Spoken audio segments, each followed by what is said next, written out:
Hey guys, tonight we're diving into something that'll make you grateful for every boring day you've ever had.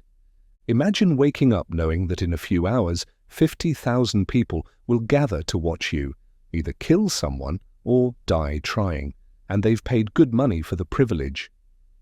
You're Marcus, a 26-year-old farmer who made one mistake. Your village refused to pay Roman taxes. Now you're property of the state, sitting in a cell beneath the Colosseum, listening to drums that are literally counting down to your death. This isn't the Hollywood version with noble gladiators and heroic speeches. This is the real deal, where you're worth more dead than alive, where the crowd cheers for your blood, and where your only job is to die entertainingly. So grab something to drink, maybe turn down the lights, and let's walk through 24 hours in the life of a Roman gladiator. Trust me, by the end of this, you'll never complain about your life again. So don't forget to like the video and tell me where you're watching it from. The drums just stopped echoing through the stone corridors. That means it's showtime. The iron collar has rubbed your neck raw for 3 months, but you've stopped noticing the pain. What you can't ignore is the sound filtering down through layers of stone and timber, the roar of 50,000 voices gathering above your head like thunder that never breaks. You're Marcus of Gaul, though that name means nothing now. 3 months ago you were Marcus the farmer, Marcus who could judge rainfall by the smell of morning air, Marcus whose hands knew the weight of barley grain and the warmth of his wife Elena's palm. Now you're just property with a number carved into the wooden tablet hanging outside your cell. The cell itself is 32 square feet of shame. You can touch both walls when you spread your arms, and the ceiling is so low you have to duck when you stand.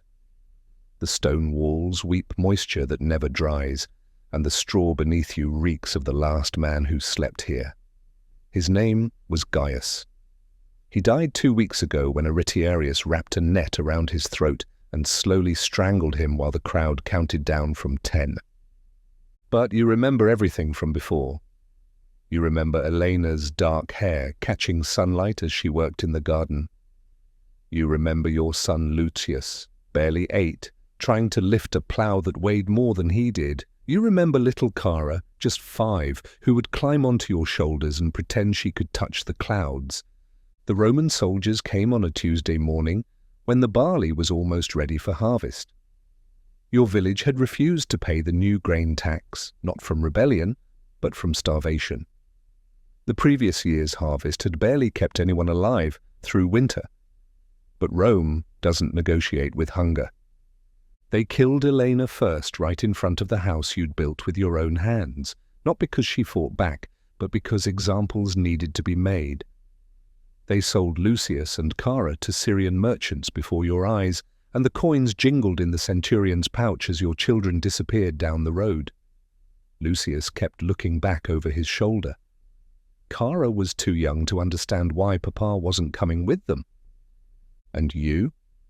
You they dragged here in chains that cut deep enough to leave scars you still carry. The iron collar around your neck bears an inscription in Latin that you can't read, but you know what it says. Property of the ludus magnus, investment, asset, thing. The drums above aren't celebration music, they're a countdown, and every gladiator in the Hypogeum knows what they mean. Each beat marks another minute closer to the afternoon games, when men like you will spill blood on sand for the entertainment of people who eat grapes while watching you die. You close your eyes and try to remember Elena's voice, but the sound of her laughter is fading like smoke. That terrifies you more than the approaching drums.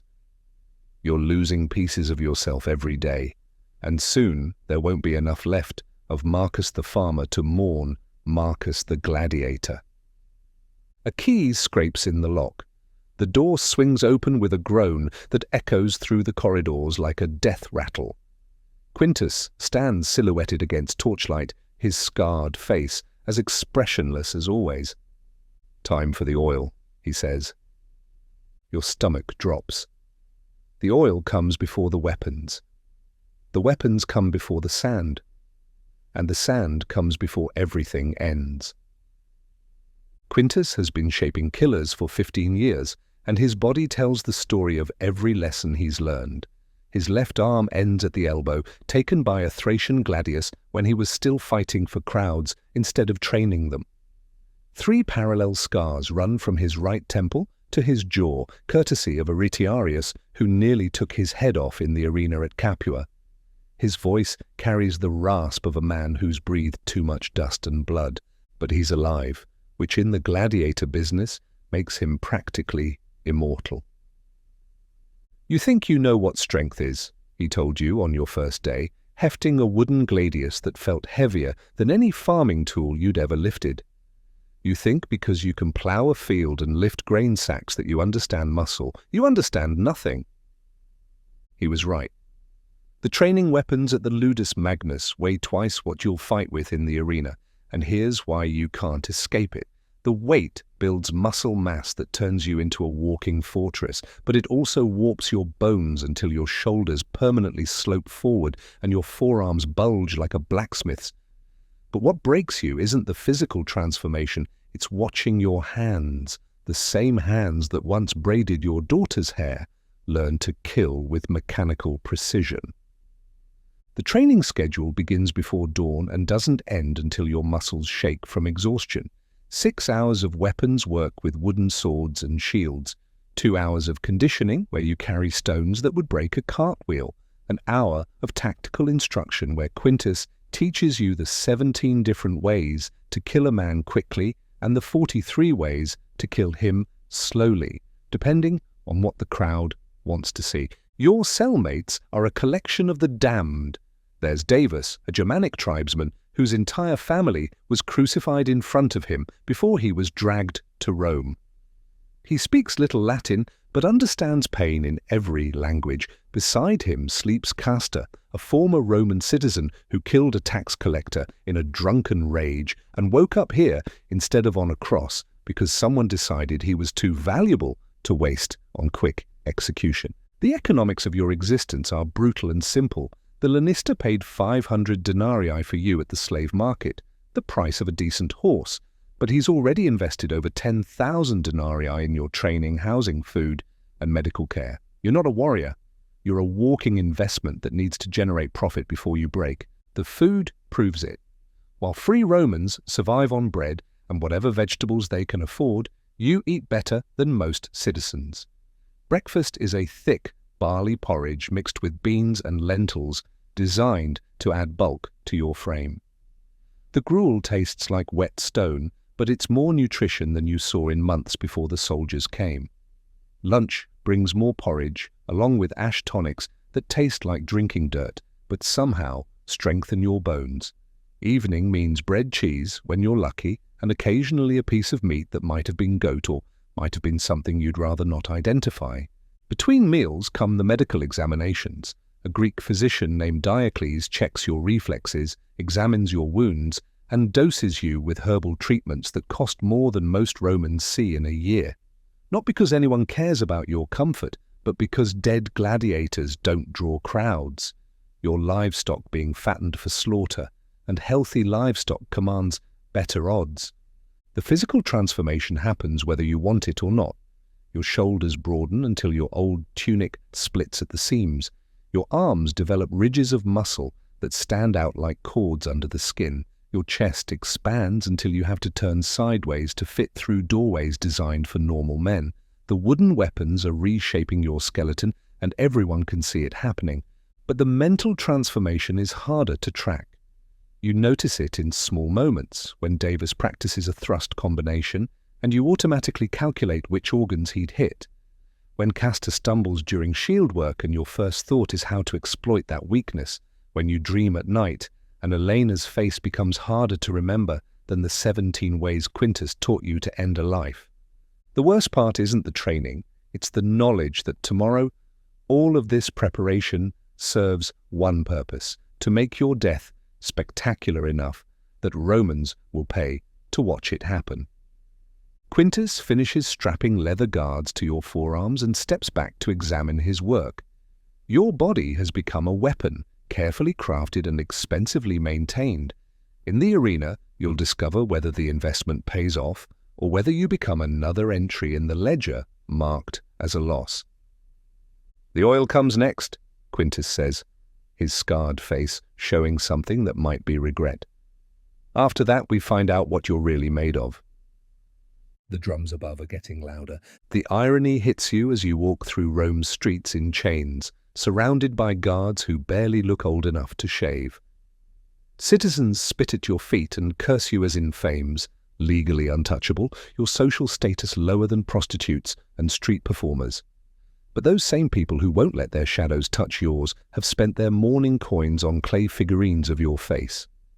Children clutch miniature versions of you, carved from cheap clay and painted with ochre to match your skin tone. The sculptor got your nose wrong and made your shoulders too narrow, but he captured something in the eyes that makes your stomach turn. The figurine looks determined, heroic even, noble. Nothing like the terrified farmer who wakes up every morning hoping this is all a nightmare. Marcus the Gaul, they call you. Marcus the Barbarian. Marcus the Giant Killer, though you haven't killed anyone yet. The names spread through Rome's taverns and markets like wine stains through cloth, and every retelling makes you more mythical and less human. Street vendors hawk oil lamps decorated with scenes of your training. Betting sheets list your supposed measurements, fighting style, and odds of survival as if you were a racehorse instead of a man who once knew how to make barley grow in poor soil. The legal reality is darker than the clay dolls suggest. As in fames, you have no right to property, no right to legal representation, and no right to marry. Your testimony in court is inadmissible unless extracted under torture. If someone kills you outside the arena, the penalty is the same as for destroying someone else's livestock. You are famous, profitable, and utterly powerless. The merchants who sell your image keep every copper coin while you own nothing but the tunic on your back and the scars on your arms. Wealthy Roman matrons send perfumed letters to the ludus, asking for locks of your hair or torn pieces of your training clothes. They collect gladiators like exotic pets, competing with their friends over who has the most fascinating killer in their social circle. Senator's wife Claudia Maxima has been particularly persistent. Her letters arrive on expensive papyrus, sealed with wax that smells like imported spices. She writes about your noble bearing and tragic destiny as if you were a character in a play instead of a man who misses his children so much that sometimes you can't breathe. She's offered the Lanista 500 denarii just for the chance to watch you train privately, and another 500 if you survive your first 3 fights. You've become entertainment before you've even entered the arena. Roman dinner parties feature debates about your chances of survival. Gambling houses post daily odds on whether you'll last the month. Artists sketch your likeness from memory and sell the drawings to Romans who want to own a piece of death before it happens. But here's what they don't know, what the clay dolls and oil lamps and betting sheets can't capture. You're still Marcus the farmer underneath the muscle and the scars. You still wake up reaching for Elena's warmth and finding only straw. You still listen for Lucius and Cara's voices in the morning sounds of the ludus. You still remember what barley smells like when the wind moves through it just before harvest. The crowds gathering in the streets outside the Colosseum don't see that man. They see Marcus the Gladiator, a character they've invented to make their own lives more exciting.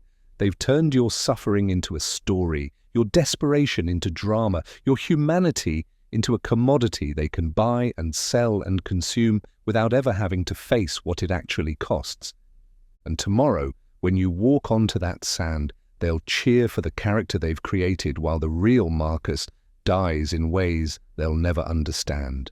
The clay dolls will outlast you. The betting sheets will record your death as numbers in a ledger.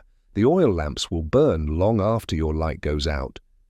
But Elena's laugh, Lucius's smile, Cara's tiny hand in yours, those memories belong to you alone. They can't buy them, bet on them, or sell them to the highest bidder. In a life where everything else has been stolen, those moments remain yours. A scroll arrives bearing the imperial seal.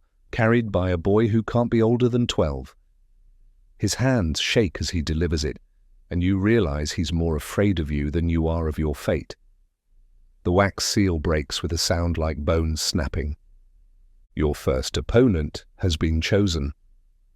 The march to the Colosseum feels like a funeral procession where you're both the mourner and the corpse. Your feet move in rhythm with the drums, but your mind keeps drifting to a morning 3 months ago when you walked these same Roman streets as a prisoner in chains. Today you walk as something else entirely, a weapon crafted from grief and desperation, oiled and perfumed for the slaughter. The Colosseum rises before you like a mountain of stone and shadow, its 4 stories climbing toward clouds that look impossibly far away.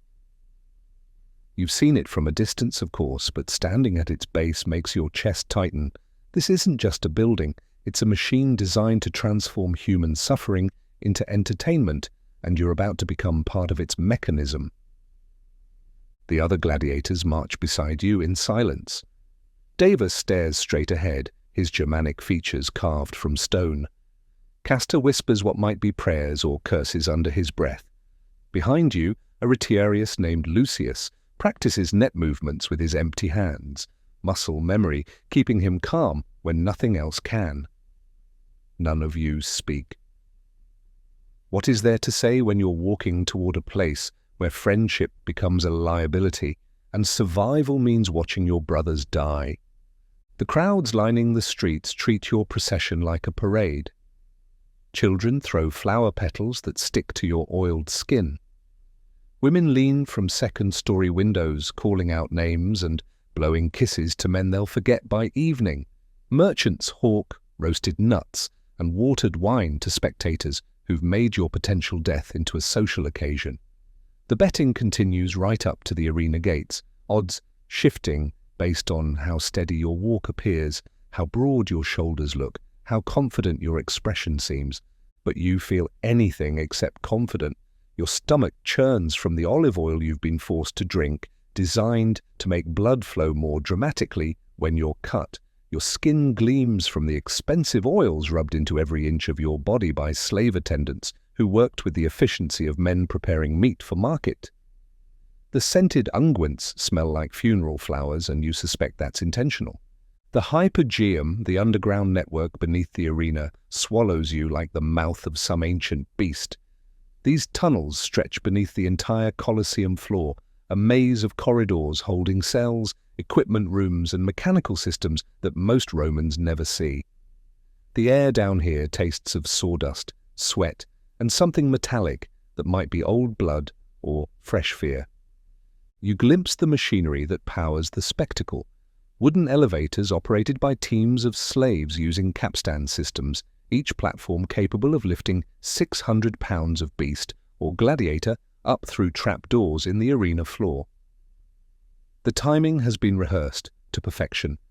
Lions emerging exactly as trumpets sound, gladiators appearing as if summoned by imperial magic. Even your death will be choreographed. The waiting cell is smaller than your regular quarters, barely large enough for the 6 men who'll fight in the first set of matches. Someone has scratched names into the stone walls, gladiators from previous games, marking their existence before it ended. You recognize some of them. Brutus of Gaul lived 3 fights. Maximus the Thracian made it to 7 before a trident found his throat. The walls are a catalogue of the forgotten men who died to amuse crowds that moved on to other entertainments before their blood finished drying. Above your head, you hear the roar that signals the crowd has filled the Colosseum. 50,000 voices blend into something that sounds like the ocean during a storm, vast, powerful, and completely indifferent to your individual fate. The sound penetrates the stone and settles in your bones, a reminder that your life will end or continue based on the whims of people who don't know your real name. A guard appears at the cell door, his face showing the bored expression of a man who's done this job too many times. "Marcus of Gaul," he calls, and your stomach drops toward your feet. The other gladiators look at you with expressions that might be sympathy or relief that they get to live a little longer. Davis nods once, a warrior's acknowledgement between men who understand what courage actually costs. The corridor leading to the arena stretches ahead like a throat waiting to swallow you. Your bare feet slap against stone worn smooth by countless men who've made this same walk. Some of them returned. Most of them didn't. You try to remember Elena's face, but the crowd noise is so loud now that your own thoughts seem distant and muffled. The gate mechanism groans like a dying animal as it rises. Sunlight floods the tunnel, so bright after the underground darkness that you have to squint. The sound hits you first. 50,000 voices screaming your name, chanting for blood, calling for spectacle. Then comes the heat, reflecting off sand that's been raked smooth for optimal blood absorption. The arena floor stretches before you like a small desert, surrounded by walls too high to climb and filled with people who've paid to watch you suffer. But it's the man standing across from you that makes your heart stop completely. Davis, your cellmate, your training partner, the Germanic warrior who shared his bread with you when the guards weren't watching, who taught you 3 words in his native tongue that translate to brothers in chains.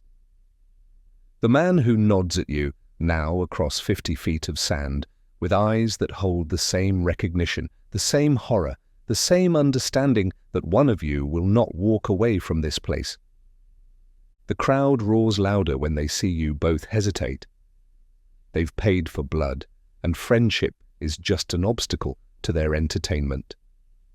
The Emperor's box catches sunlight like a jewel, and you can see the tiny figure of Domitian himself, surrounded by advisors and wine cups, and the casual comfort of men who will never have to discover what their own blood looks like when it hits sand.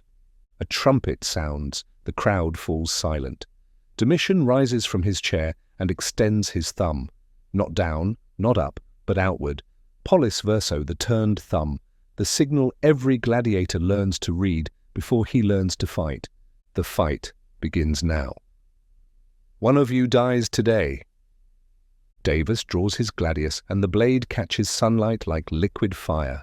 You do the same, feeling the familiar weight of steel after months of training with wood. The metal feels lighter than air and heavier than mountains at the same time. Your friend smiles sadly and whispers something in Germanic that you don't understand. Then he charges. The first thing that surprises you is how quiet everything becomes once the fighting starts. The crowd noise fades to a distant hum, like wind through barley fields. Your heartbeat becomes the loudest sound in the world, counting time in your ears while Davis moves toward you with the controlled grace of a man who's practiced this dance 1,000 times. His gladius comes up in a diagonal slash aimed at your ribs. You block with your shield, feeling the impact travel up your arm like lightning. The wooden shields you trained with were heavier, but they never carried the weight of knowing that the next blow might be your last. Davis pivots left, trying to get around your guard, and you recognize the movement from morning training sessions when you were both just prisoners learning to fight instead of friends preparing to kill each other. The sand beneath your feet has been mixed with sawdust to absorb blood and provide traction, but it still shifts like tiny avalanches with every step. You've been told that arena sand is replaced after every games, but you can smell something underneath the fresh layer that suggests not everything washes away. This sand has drunk blood before. It's thirsty for more. Davis feints high and comes in low, his blade seeking the gap between your belt and the bottom edge of your leather chest guard. You twist away, and the gladius misses your stomach by inches, close enough that you feel the wind from its passage. The crowd erupts. They can see how close death came, and near misses make them scream louder than clean hits. You counterattack with a thrust toward his shoulder, not trying to kill, but hoping to wound, to slow him down, to buy time for something that might save you both. But Davis reads the move like text on papyrus and deflects with his shield, the bronze boss catching your blade and sending vibrations up your arm. His return strike comes so fast you barely get your own shield up in time, The impact numbs your left arm from elbow to fingertips. This is what 3 months of training has taught you both: how to kill efficiently, how to die spectacularly, and how to recognize the exact moment when mercy becomes impossible. That moment is approaching faster than either of you wants to acknowledge. The crowd has begun to chant, not your names, but betting odds. 2-1 on the German, someone screams. 5 denarii says the Gaul draws first blood. Your potential death has become a mathematical equation, and the math is turning against you with every passing second. Davis is stronger than you, more experienced, and fighting with the desperate fury of a man who knows his own children are somewhere in the world, sold to masters who might treat them kindly or might work them to death before their 10th birthdays. But you have something he doesn't: the memory of Elena's voice whispering your real name in the darkness, calling you back from the edge of becoming someone else entirely. You remember what Quintus taught you about fighting larger opponents. Stay mobile, use their strength against them, make them come to you until they make a mistake. The advice feels hollow when you're applying it to a man who shared his water with you during the hottest training sessions, but survival has its own logic that doesn't care about friendship. Davis overextends on a powerful downward strike that would have split your skull if it connected. Instead, it buries his gladius 2 inches deep in the sand. For a heartbeat, he's off balance and vulnerable. You have a clean shot at his exposed neck, a killing blow that would end the fight and send you back to your cell to wait for the next scheduled death. But you hesitate, just for a moment, just long enough to meet his eyes and see the man who taught you how to say good morning in Germanic, who showed you how to braid rope from straw when you couldn't sleep, who never asked about your family because he understood that some wounds are too deep for words. That hesitation costs you everything.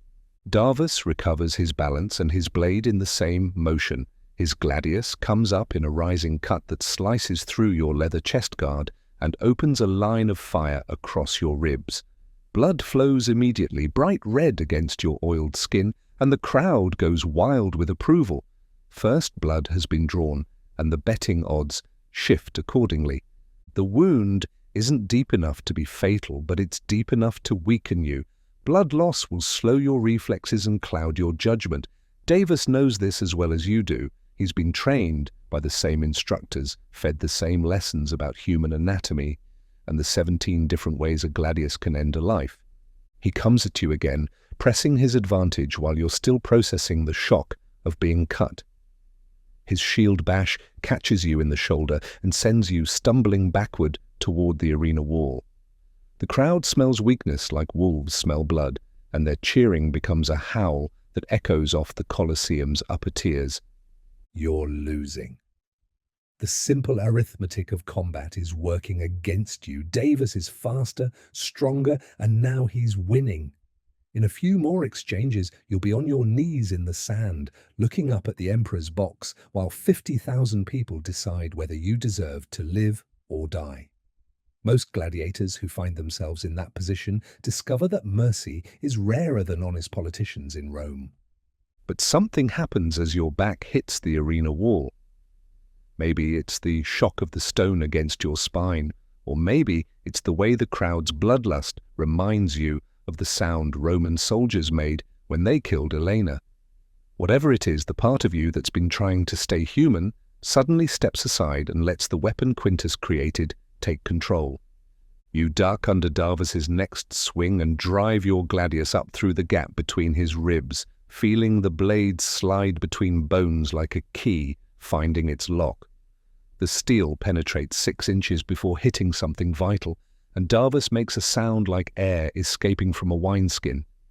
His own weapon falls from nerveless fingers and clatters on the sand like broken pottery. He looks down at the gladius protruding from his chest with an expression of mild surprise, as if he's trying to figure out how it got there. Blood bubbles from his lips when he tries to speak, but he manages to whisper those 3 Germanic words he taught you weeks ago.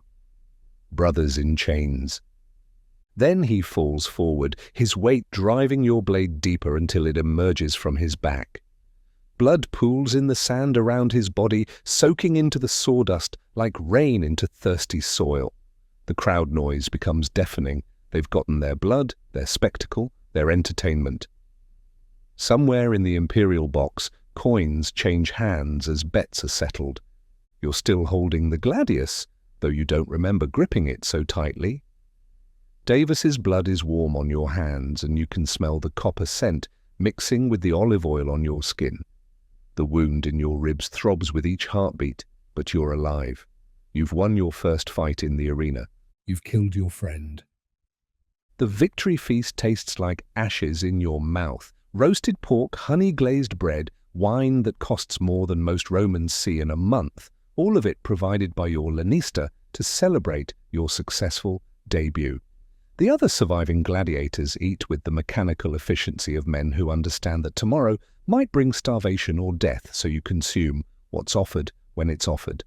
But you can't stop seeing Davis's face in the wine cup, can't stop feeling the weight of his body as it fell forward onto your blade, can't stop hearing those 3 Germanic words that meant more than any victory celebration ever could. Quintus sits across from you, picking meat from a chicken bone with the focused attention of a man who's learned not to waste food. His scarred face shows nothing, but you catch him watching you with the expression of someone evaluating an investment. You've proven you can kill when necessary. That makes you valuable. That makes you profitable. That makes you more likely to survive long enough to generate returns on the money spent training you. The crowd liked you, he says, between bites. Good reactions? You hesitated long enough to build tension, but not so long that it looked like cowardice. The betting houses are already adjusting your odds for next month's games. Next month. The words hit you like cold water. You'd somehow imagined that surviving one fight might buy you time, might give you space to figure out some impossible escape or miraculous reprieve. Instead, you've simply qualified for the next scheduled opportunity to die for entertainment. Davis was a good man, you say, testing whether human feeling is allowed at a victory feast. Quintus shrugs. Davis was an asset that depreciated to 0 today. You're an asset that appreciated. That's the only math that matters in this business. The wine is strong enough to blur the edges of your thoughts, but not strong enough to erase the memory of warm blood on your hands. You drink anyway, hoping for unconsciousness that might bring dreamless sleep. But even drunk, you know you'll wake up tomorrow still wearing Davis's death like a second skin. 3 days later, a scroll arrives with the imperial seal. Your next opponent has been selected, but this time there's additional information that makes your stomach turn to ice. You'll be fighting in a special exhibition match sponsored by Senator Lucius Crassus, the same man whose tax collectors killed your wife, the same man who watched your children sold to Syrian merchants, the same man who's now paying for the privilege of watching you die. But it gets worse, much worse. The fight will be you against 3 chained prisoners, men condemned for theft, desertion, or speaking against the emperor. They'll be given blunted weapons and told that freedom awaits whoever manages to kill you. It's a lie, of course.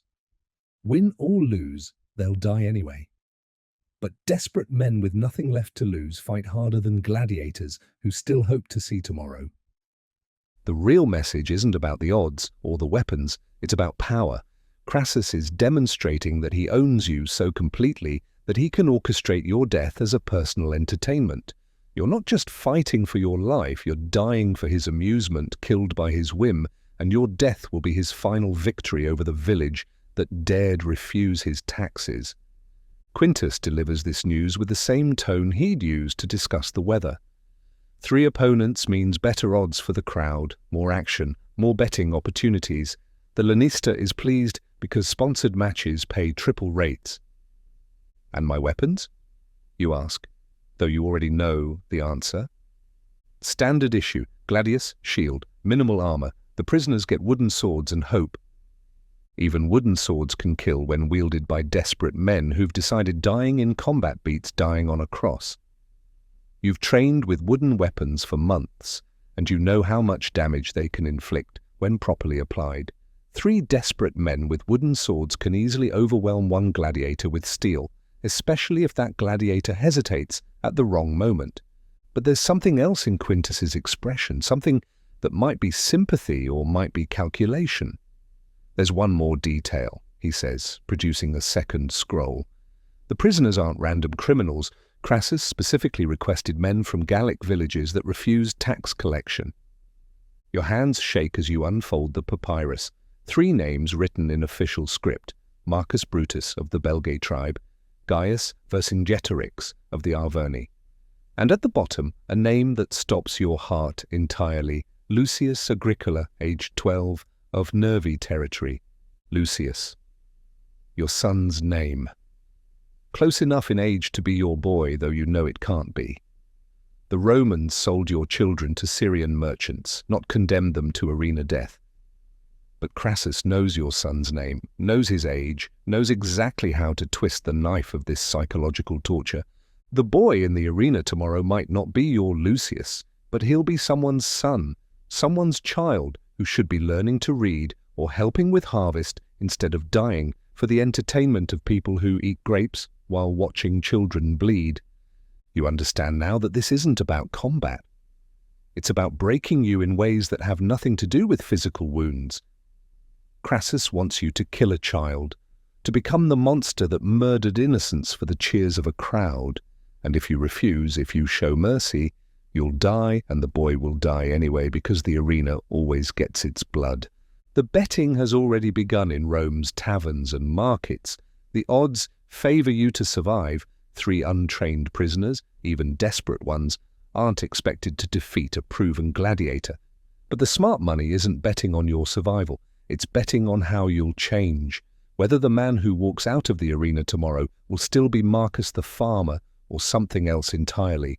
You spend the night staring at the ceiling of your cell, thinking about choices and consequences and the price of staying human in a world designed to strip away humanity piece by piece. Davus had been your friend, and killing him nearly destroyed you. Tomorrow, you might have to kill a child who reminds you of your son, and you're not sure there will be anything left of you to destroy after that. But as dawn approaches, you realize something that surprises you. You're not afraid of dying anymore. You're afraid of living. Because living means becoming someone you won't recognize, someone Elena wouldn't love, someone your children would fear if they ever saw you again. The drums begin at sunrise, counting down to a fight that will determine not whether you live or die, but whether anything recognizably human survives inside the killer you're becoming. The holding cell beneath the arena is larger today, designed to accommodate 4 men instead of the usual 2. You sit in one corner, methodically checking your equipment with the mechanical precision Quintus drilled into you, gladius sharp enough to split silk, shield grip wrapped with fresh leather, arm guards properly laced, everything exactly as it should be for killing efficiently. But your mind keeps drifting to the other 3 men sharing this underground tomb. Marcus Brutus of the Belgae looks old enough to be your father, his grey hair braided in the style of Celtic warriors who fought Rome before you were born. His hands bear the calluses of a metalworker, and he carries himself with the dignity of a man who's made peace with dying but not with surrender. When the guards brought him in, he nodded to you with the respect one craftsman shows another, recognizing skill even in an enemy. Gaius Vercingetorix is closer to your age, built like a tree trunk with arms that suggest years of heavy labor. A farmer like you were, judging by the way he examines the cell's stone construction with the eye of someone who's built things meant to last. He hasn't spoken since arriving, but his silence carries weight instead of fear. This is a man calculating odds and possibilities, looking for advantages in a situation designed to offer none. And then there's the boy. Lucius Agricola sits against the far wall, his wrists still bearing marks from the chains that brought him here. 12 years old, the scroll said, though he looks younger.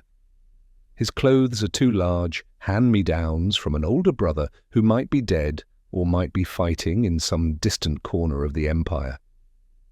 The boy's eyes hold the hollowed look of someone who's seen too much and understands too little of what's happening to him. He reminds you of your son in ways that make your chest ache. The way he holds his shoulders too straight, trying to look brave. The way his fingers drum nervously against his knee when he thinks no one is watching. The way he keeps glancing toward the tunnel that leads to the arena, as if expecting rescue that will never come. "You're the one they call Marcus the Giant Killer," Brutus says finally, his Latin carrying the accent of the northern tribes, the crowd favorite, the one who killed the Germanic warrior. You nod, unsure whether he's making conversation or gathering intelligence. In this business, every piece of information might mean the difference between living and dying, so you answer carefully. "I killed a friend," the crowd cheered. "That's the extent of my reputation." Vercingetorix laughs, but there's no humor in it. "A friend, that's what they'll call us too after you cut us down. 3 friends who died bravely for Roman entertainment. They'll paint our deaths as noble sacrifice instead of murder." "Maybe," you say. "Or maybe I'll be the one who dies today." The boy looks up at this, his expression mixing hope with confusion. "Are you going to kill us?" he asks, in a voice that hasn't finished changing yet. The question is direct, innocent, devastating. How do you answer that? How do you explain to a child that you've been trained to end his life efficiently, that crowds have paid to watch him die, that his death will be your survival and his survival will be your death? How do you describe a system so twisted that it forces fathers to kill sons and sons to kill fathers for the entertainment of people who will forget their names before the sand is raked clean? "I'm going to try to stay alive," you tell him. "Just like you are." Brutus studies you with the sharp attention of a man evaluating potential allies or enemies. "They told us that whoever kills you goes free." That's a lie, isn't it? "Probably," you admit. Freedom isn't usually part of the deal in places like this. "But you believe it anyway?" Vercingetorix says. It's not a question. You have to believe it, because otherwise why would you fight at all? The conversation is interrupted by the arrival of equipment. Wooden swords for the prisoners, dulled but still capable of causing serious damage. Simple leather shields and minimal armor that will provide protection against glancing blows but won't stop a determined thrust. The guard distributes the weapons with the bored efficiency of a man who's done this job countless times before. Young Lucius hefts his wooden gladius awkwardly, clearly unfamiliar with weapons of any kind. Brutus tests the balance of his sword with professional interest, finding the weapon's center point and checking its weight distribution. Vercingetorix grips his shield properly and practices a few basic strikes against the stone wall, the wood making hollow sounds that echo through the corridor. "Listen," you say quietly, leaning forward so the guards won't overhear. "When we get out there, stay spread apart. Don't bunch up where I can take you all at once. Make me work for it. Make it look good for the crowd." "Why are you helping us?" the boy asks. "Because I had a son your age, because this is wrong in ways that have nothing to do with politics or empire or the price of grain, because somewhere in this stone hell I want to hold on to one piece of the man I used to be." "Because we're all going to die eventually," you say instead. "Might as well die with dignity." Brutus nods slowly. "You're not what I expected from a crowd favorite." "What did you expect? A monster? Someone who enjoyed the killing?"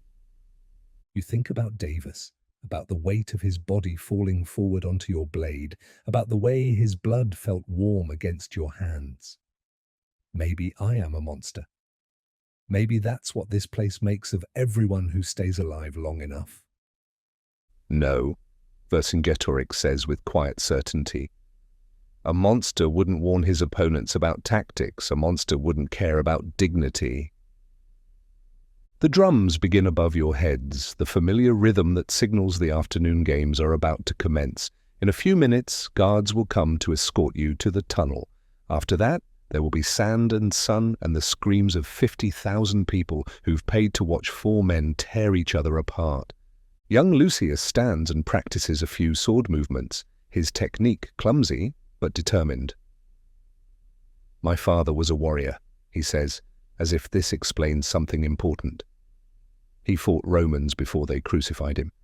He told me that dying afraid and dying brave look the same to the gods, but they feel different to the man who's doing the dying." Brutus clasps the boy's shoulder with fatherly gentleness. "Your father was a wise man." "Will you stay close to me?" Lucius asks. "When we're out there? I don't want to die alone." "None of us will die alone," Vercingetorix promises. "Whatever happens out there, we face it together." You want to tell them that the arena doesn't allow for togetherness, that survival requires abandoning anyone who might slow you down, that sentiment is a luxury gladiators can't afford. But looking at these three men, a craftsman, a farmer, and a boy trying to honor his father's memory, you realize that some things matter more than survival. The guards appear at the cell door, keys jangling like funeral bells. "Time!" one of them announces. You stand and check your weapons one final time.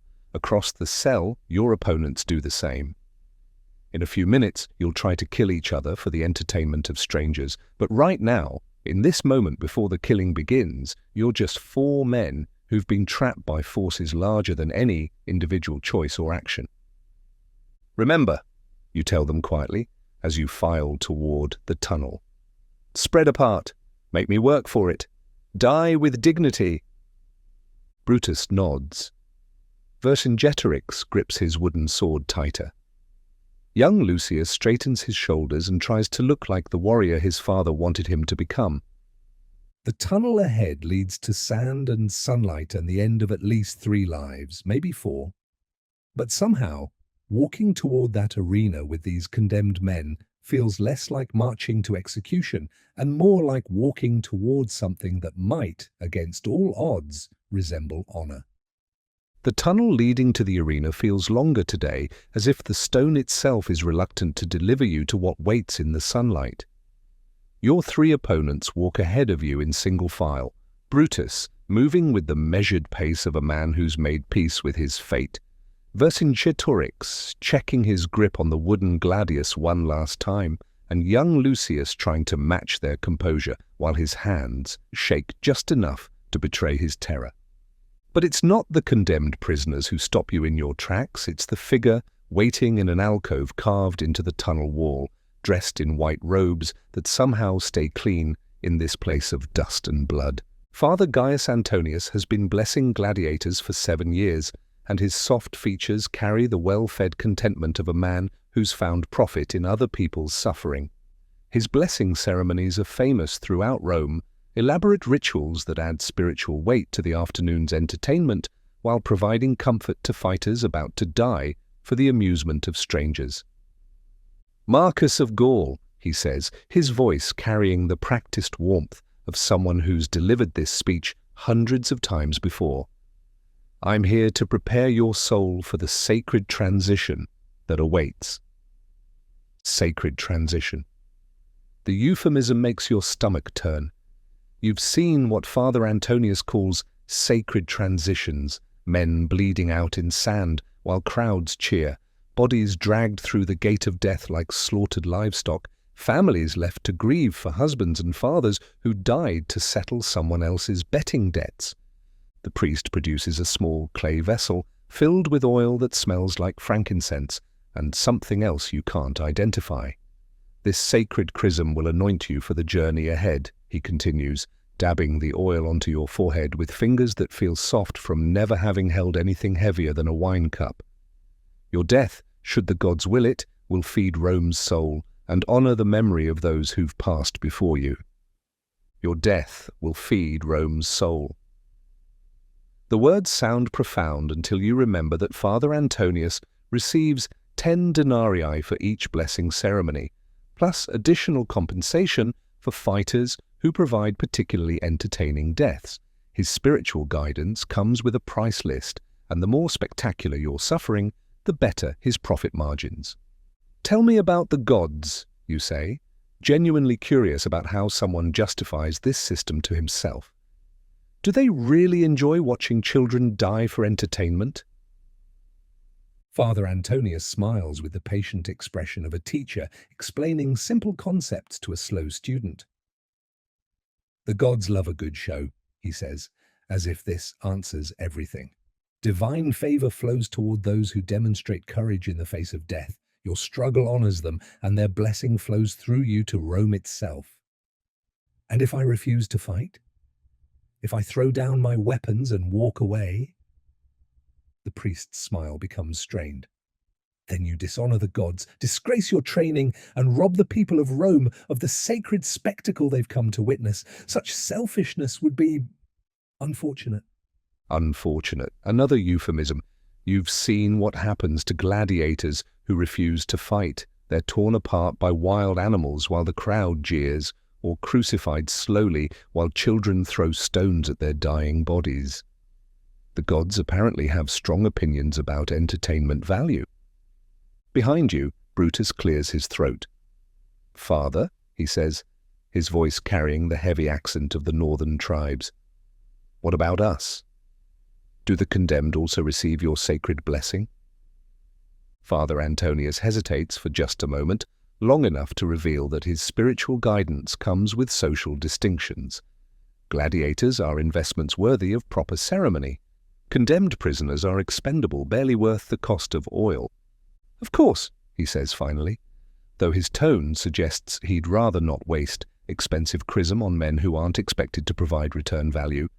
He dabs oil onto each prisoner's forehead with mechanical efficiency, muttering Latin phrases that sound impressive but carry all the spiritual weight of a merchant's inventory list. Young Lucius looks up at the priest with the trust that children reserve for adults in religious robes. Will it hurt? He asks. Dying, I mean. Will the gods make it not hurt? Father Antonius's expression softens slightly, though whether from genuine compassion or practiced manipulation is impossible to tell. The gods provide strength to those who face death bravely, he says. Pain is temporary. Honor lasts forever. Pain is temporary. Honor lasts forever. Pretty words that mean nothing to a 12-year-old boy who's about to be hacked apart with wooden swords for the entertainment of strangers, but the priest delivers them with the conviction of someone who genuinely believes his own lies, or who's practiced believing them so long that the distinction no longer matters. You watch this performance with growing clarity about what Father Antonius actually represents. He's not here to provide spiritual comfort. He's here to add religious legitimacy to mass murder, to wrap systematic brutality in sacred language that makes the crowd feel better about cheering for death. His blessing ceremony is just another part of the show designed to transform killing into ritual and murder into entertainment. One more question, Father, you say, as he prepares to leave.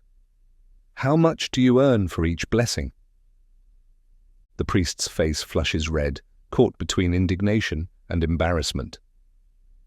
I serve the gods, not coin, he says, though his defensive tone suggests the gods pay quite well for his services.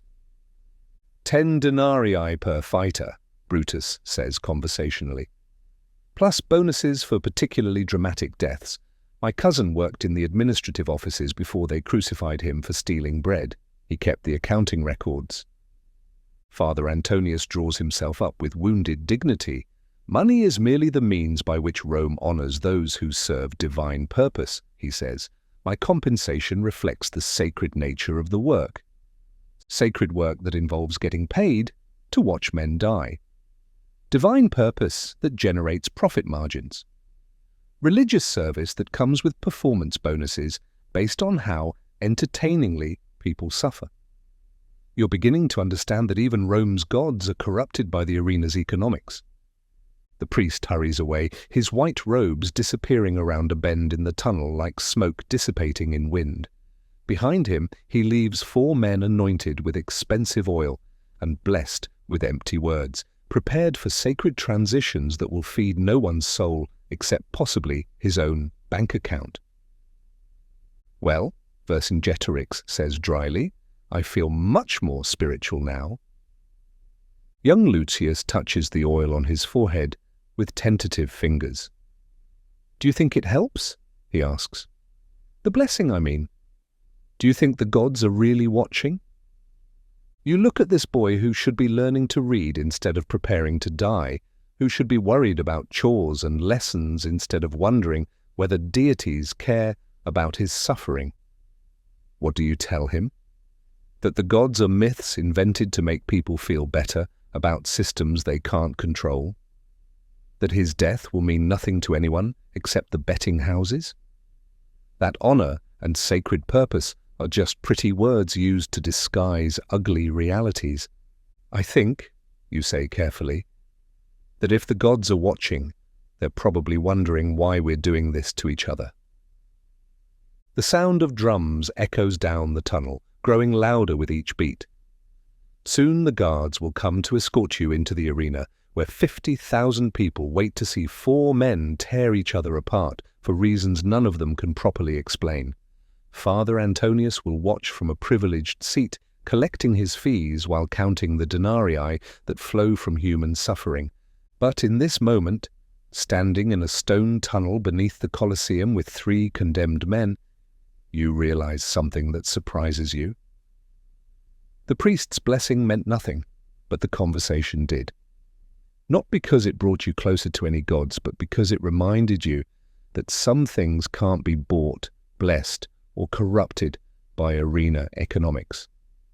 Your humanity, your choice about how to face what's coming, your decision about what kind of man you'll be in the final moments before everything ends, those things belong to you alone. The guards come for you at the exact moment the afternoon sun reaches its peak, casting the shortest shadows of the day. Perfect timing for maximum visibility, optimal lighting for the crowd to see every detail of what's about to unfold. Even your death has been scheduled for peak entertainment value. But they're not taking you to the arena. Not yet. Instead, you're escorted through corridors you've never seen before, deeper into the Colosseum's underground maze, past cells and storage rooms and mechanical systems that keep the killing machine running smoothly.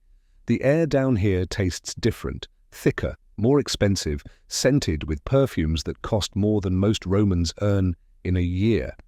The chamber they lead you to could be mistaken for a wealthy merchant's private dining room if not for the stone walls and the complete absence of windows. Silk cushions, bronze braziers, a table laden with foods that make your victory feast look like prison rations, and sitting behind it all like a spider in an ornate web is the man responsible for everything that's happened to you. Senator Lucius Crassus looks exactly as you remember from that morning when Roman soldiers came to collect taxes your village couldn't pay. Soft hands that have never held anything heavier than a wine cup. Pale skin that's never known the burn of working under sun. Eyes that calculate human worth in denarii and see people as numbers in ledgers rather than souls with names and families and dreams that matter. Marcus of Gaul, he says, his voice carrying the casual authority of someone accustomed to being obeyed without question. Please, sit. We have business to discuss. You remain standing. I have business in the arena. 3 men are waiting to die. Crassus waves a soft hand dismissively. 3 condemned criminals whose deaths were scheduled regardless of today's events. Their fate was sealed the moment they committed crimes against the state. You, however, represent an investment that might yield greater returns under different circumstances. He gestures to a scroll lying open on the table, its wax seal bearing the imperial eagle. Official documents that could mean freedom, extended servitude, or some new form of torment you haven't imagined yet. In Rome, paperwork often determines fate more efficiently than swords. I'm prepared to offer you something extraordinary, Crassus continues, pouring wine that probably costs more than your family farm was worth. Immediate manumission. Full Roman citizenship. a pension of 500 denarii per year for life, a small villa outside the city where you could live in comfort and dignity. The offer hits you like a physical blow. Freedom. The thing you've dreamed about every night since the iron collar first closed around your neck. The possibility of walking away from this stone hell and never having to kill another friend, never having to sleep in cells that smell like death, never having to listen to crowds cheering for your suffering. But there's always a price for generosity from men like Crassus. In exchange for what, you ask, though you already know the answer will be something that costs more than money. The senator's smile reveals teeth stained purple from expensive wine. A simple demonstration of Roman justice. In precisely 1 hour, you'll walk into that arena and execute 10 chained prisoners. Not fight them, execute them. One by one while the crowd watches. Clean, efficient, professional killing that demonstrates what happens to those who defy imperial authority. 10 chained prisoners, men who can't fight back, can't defend themselves, can't do anything but kneel in the sand while you cut them down like wheat at harvest time.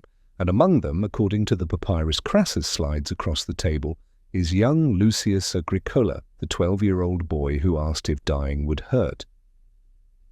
You want me to murder children for your entertainment, you say. I want you to demonstrate that Rome's justice is absolute and final, Crassus corrects. These aren't children, they're enemies of the state who chose their fates when they committed crimes against imperial authority. Your role is simply to carry out sentences that have already been pronounced. Enemy of the state. The 12-year-old boy who misses his father and tries to look brave when his hands shake. The craftsman who nods with the respect one warrior shows another. The farmer who calculates odds and possibilities with the practiced eye of someone who's built things meant to last. You understand now that this was always the plan, not just to kill you, but to break you first, to turn you into something so monstrous that death would be a mercy. Crassus doesn't want your body on the sand, he wants your soul in his collection, another trophy from the village that dared refuse his taxes. And if I refuse? Then you fight the 3 prisoners as scheduled, probably die in the process, and they're executed anyway as part of tomorrow's entertainment. Your death accomplishes nothing except satisfying the crowd's bloodlust. My offer gives you the chance to live while serving justice. Justice. Another word that's been corrupted beyond recognition, twisted into a shape that justifies any atrocity as long as the right people profit from it. Crassus calls it justice when children are chained and executed for entertainment. Father Antonius calls it sacred when men die for the amusement of strangers. The crowd calls it entertainment when families are destroyed for the crime of poverty. You look at the scroll again, at the official seals and legal language that could transform you from property back into a man with rights and choices, and a future that extends beyond the next scheduled death. 500 denarii per year would buy comfort, security, maybe even the chance to search for your children in Syria's slave markets. A villa outside Rome would mean walls that keep you in by choice instead of bars that keep you in by force. All you have to do is become the monster Crassus wants you to be. The boy, you say, Lucius, he's 12 years old. He's the son of a rebel who died defying Roman authority. His bloodline carries the stain of treason, and allowing it to continue would send the wrong message to other potential dissidents. Sometimes justice requires difficult choices. Difficult choices. Pretty words that mean killing children and calling it policy. The same language that turned your wife's murder into tax collection, your children's enslavement into administrative necessity, your own captivity into legal procedure. You think about Elena, about the way she used to braid flowers into her hair during spring festivals, about Lucius learning to read by tracing letters in the dirt with sticks, about little Cara, who believed her father could fix anything that was broken. What would they think of the man you've become? What would they think of the man you could choose to be? The silence stretches between you and Crassus like a blade suspended in air. Outside this chamber, drums count down toward an arena where 3 men wait to die. Above your head, 50,000 Romans settle into their seats for an afternoon's entertainment that will end with blood soaking into sand. In imperial boxes, wealthy spectators place final bets on how many will die and how entertaining their deaths will be. "I need a moment to consider your generous offer," you say finally. Crassus nods with the satisfied expression of a merchant who knows he's made a sale. "Of course, take all the time you need, but remember, this opportunity won't be extended again. Choose wisely." You walk to the far end of the chamber, as far from the senator as the stone walls allow, and close your eyes. In the darkness behind your eyelids, you can almost see Elena's face, almost hear your children's voices, almost remember what it felt like to be a man whose hands built things instead of destroying them. When you open your eyes and turn back toward Crassus, your decision has been made. "Senator," you say, your voice carrying a calmness that surprises you, "I have something to tell you about your generous offer." He leans forward eagerly, already counting the denarii that will flow from your corruption. "I'd rather die a slave than live as a monster." The change in Crassus's expression is immediate and complete. The merchant's satisfaction transforms into something uglier, the fury of a man who's been denied something he considered already purchased. His soft hands clench into fists that have never known real violence, but understand the economics of inflicting it on others. "Then you'll die badly," he says, his voice losing all pretense of civility. "And those 3 prisoners will die anyway, probably tomorrow, certainly within the week. Your noble gesture accomplishes nothing except satisfying your own moral vanity." "Maybe," you agree, "but it means I'll die as Marcus the farmer instead of Marcus the child killer. Some things matter more than survival." The guards escort you back through the corridors, past the mechanical systems and storage rooms and holding cells that keep the arena's death machine operating smoothly. But something has changed during your conversation with Crassus. The weight in your chest has lifted, replaced by something you haven't felt since the morning Elena died. Peace. The knowledge that you've chosen who you want to be in the final moments before everything ends. The arena has never looked more beautiful than it does in the late afternoon sun. The sand glows like gold, the marble walls reflect light that seems to come from everywhere at once, and even the bloodstains from previous games have been raked away to create a clean canvas for whatever artistry death will paint today. 50,000 voices rise like thunder when you emerge from the tunnel, but the sound feels different now. Less threatening, more like the ocean during storms back home, vast and powerful but somehow natural, part of the world's rhythm rather than something aimed specifically at destroying you. The crowd has become background music for what you know will be your final performance. Brutus, Vercingetorix and young Lucius spread out across the sand exactly as you suggested, forming a triangle that forces you to choose your attacks carefully instead of overwhelming them all at once. They move with the coordinated precision of men who've discussed tactics and accepted their roles in the dance about to begin. Not a battle, but a ceremony, not a fight, but a farewell. The Emperor's box catches sunlight like a mirror, and you can see Domitian himself leaning forward with interest.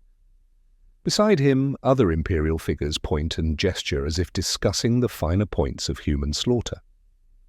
Somewhere in those privileged seats, Crassus watches with the frustrated expression of a man whose plans have been disrupted by unexpected humanity.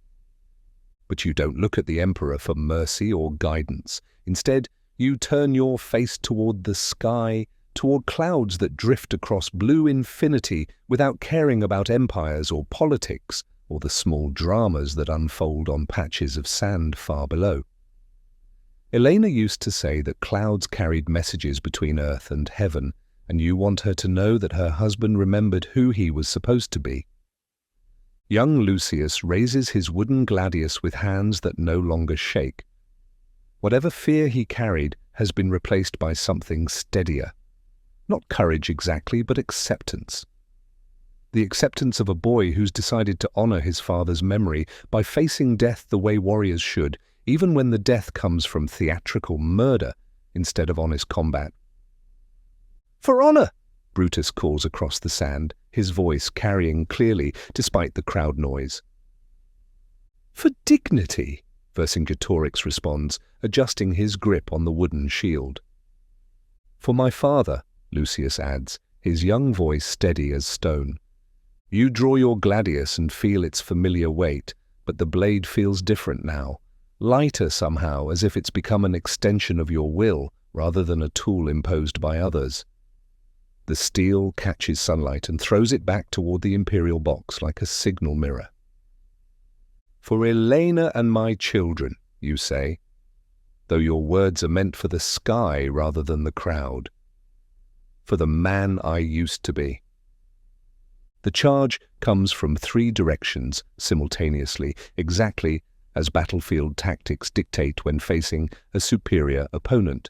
Brutus attacks from your left, his wooden gladius aimed at your ribs. Vercingetorix comes straight forward, shield high, to protect against your inevitable counterattack. Young Lucius circles wide to your right, trying to use his speed and small size to slip past your guard. But instead of defending, instead of falling back on the killer's instincts Quintus drilled into your muscles, you do something that surprises everyone, including yourself. You lower your weapons. Not dramatically, not as a gesture for the crowd, but simply and quietly, the way a man might set down tools at the end of a long day's work. Your gladius hangs loose in your right hand. Your shield drops to rest against your leg. You stand in the center of the arena like a farmer waiting for rain, peaceful and still and utterly without aggression. The 3 prisoners slow their charge, confused by your response. The crowd's roar becomes uncertain, puzzled murmuring as 50,000 people try to understand what they're witnessing. This isn't part of the script. Gladiators are supposed to fight, not surrender. Heroes are supposed to struggle, not accept defeat, with quiet dignity. Brutus stops first, his wooden sword raised but motionless. "What are you doing?" he asks. "Choosing," you answer. "Same as you." Vercingetorix lowers his shield slightly. "They'll kill us anyway if you don't fight. You know that, right? This changes nothing except how we die." "Maybe," you say. "But it changes who I am when I die. And that matters to someone, somewhere." Young Lucius approaches cautiously, his weapon forgotten in his confusion. "Are you giving up? Are you letting us win?" "I'm remembering," you tell him. "I'm remembering that my name is Marcus, and I had a wife who laughed like water over stones, and children who believed their father could fix anything that was broken. I'm remembering that some things can't be fixed, but they can be honored." The crowd noise has become something entirely new, not cheering or jeering, but the sound of thousands of people witnessing something they don't understand but somehow recognize as important. In the imperial box, figures lean forward and point, clearly agitated by events spiraling beyond their control. Guards appear at the arena entrances, armed and ready to restore order if the scheduled entertainment continues to deviate from its planned course. But they hesitate, uncertain whether to intervene in a situation that remains technically within the bounds of gladiatorial combat, even if it's combat unlike anything anyone has seen before. "So what happens now?" Brutus asks. "Do we kill you while you stand there? Do we wait for the guards to solve this problem? Do we all die of old age in the middle of the arena?" You look up at the sky one more time, at clouds that carry messages between earth and heaven, at blue infinity that stretches beyond the reach of emperors and senators and crowds that hunger for blood. Somewhere in that vastness, Elena watches with dark eyes that remember laughter. Somewhere in those depths, your children play in fields of light, where no one can buy or sell or chain them. "Now," you say, raising your gladius for the final time, "we show them what dying free looks like.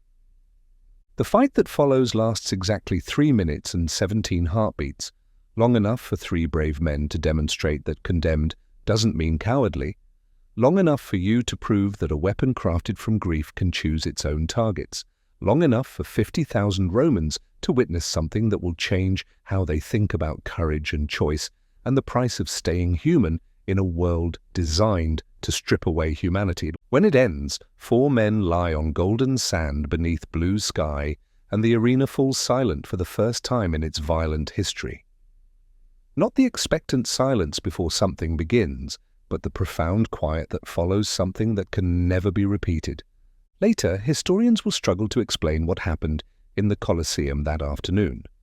They'll write about tactical errors and crowd psychology and the economic factors that influenced gladiatorial exhibitions. They'll miss the point entirely because the point was never about politics or entertainment or the efficient management of imperial resources.